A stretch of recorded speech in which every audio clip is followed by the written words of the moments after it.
Et puis ce sondage qui montre une poussée du Front National dans les intentions de vote au municipal, sondage BVA pour Orange, l'Express et France Inter.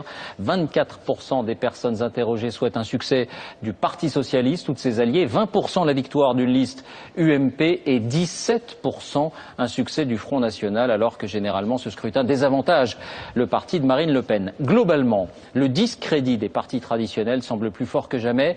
Derrière ce constat, beaucoup voient l'émergence d'une France des invisibles, comme on dit, des déclassés ou des oubliés, ceux qui sont à l'écart des métropoles notamment, ou qui se sentent dépossédés de leur mode de vie traditionnel. Un livre récent s'en fait l'écho. Son titre est provocateur, il s'appelle « Les petits blancs ». Les propos que vous allez entendre sont souvent dérangeants. Enquête, Guillaume Daret, Alexis Jacquet. Ils partagent un sentiment de déclassement et de paupérisation. Des Français qui vivent en banlieue, dans les campagnes ou dans ces zones qui ont souffert de la désindustrialisation. Ce qu'Aymeric Patricot, universitaire, appelle dans son ouvrage les petits blancs. Ces Français blancs, pauvres ou modestes, qui se sentent délaissés. Derrière leurs inquiétudes, souvent un sentiment d'abandon de la part des élites. On baisse les bras parce qu'on voit qu'en travaillant, une classe moyenne, on est toujours en train de payer. Donc on a l'impression que on nous aide pas, on fait rien pour nous. Il y a un manque de place, un manque de logement, un manque de tout. Pour nous. C'est-à-dire J'ai mon fils, ça fait 5 ans qu'il m'en a un logement, il l'a toujours pas. On n'est pas soutenu. Dès qu'on dit un truc, vous êtes raciste, vous dites voilà, oui, ouais. Vous jetez la pierre, ils ont tous les droits, ils ont tous les droits. Et maintenant ils le prennent le droit. Ces Français, Aymeric Patricot est allé recueillir leurs témoignages. Il dresse le portrait d'une communauté que l'on ne nomme jamais. Parfois, mais parfois surtout, ils sentent combien on les méprise plus haut socialement. Donc ils se sentent regroupés malgré eux dans une communauté.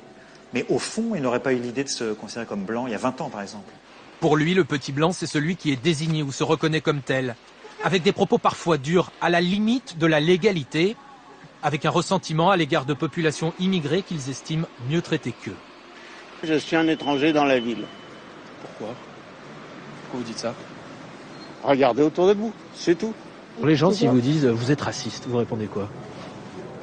Moi, je dis c'est pas les Français les plus racistes. En général, tout le monde le sait. C'est les gens qui disent qu'on est raciste, c'est souvent eux les plus racistes. Mais bon. De plus en plus, les gens, ils vivent en clan. On dirait des tribus. Ils vivent en clan, ils se regroupent entre eux. Ils sont en clan. Donc, c'est eux-mêmes qui se mettent en marge de tous les autres. Et vous vous sentez exclu? Non, je parle à tout le monde, moi. Un cliché voudrait que les petits blancs soient justement toujours un peu racistes. Et ça, c'est assez insupportable de leur part de s'entendre dire ça. Puisque ce sont eux qui finalement se métissent beaucoup plus que les bourgeois. Ce sont eux qui vivent dans des quartiers métissés. Et puis ça provoque toujours une sorte de gêne. On soupçonne toujours les gens qui en parlent de faire le jeu du Front National. Je pense que c'est complètement faux. Je pense qu'au contraire, un moyen de dédramatiser, c'est d'en parler. Et à cette crainte identitaire et culturelle s'ajoute parfois aussi un sentiment d'exclusion géographique.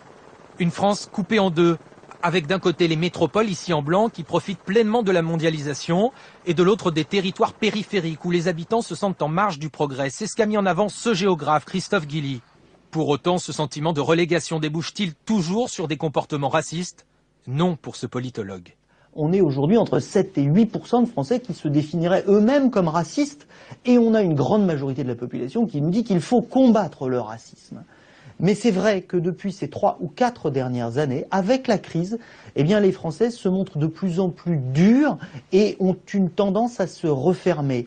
Sur le plan politique, si certains de ces Français votent pour les extrêmes, ce sont surtout des abstentionnistes qui n'ont aujourd'hui plus le sentiment d'être représentés.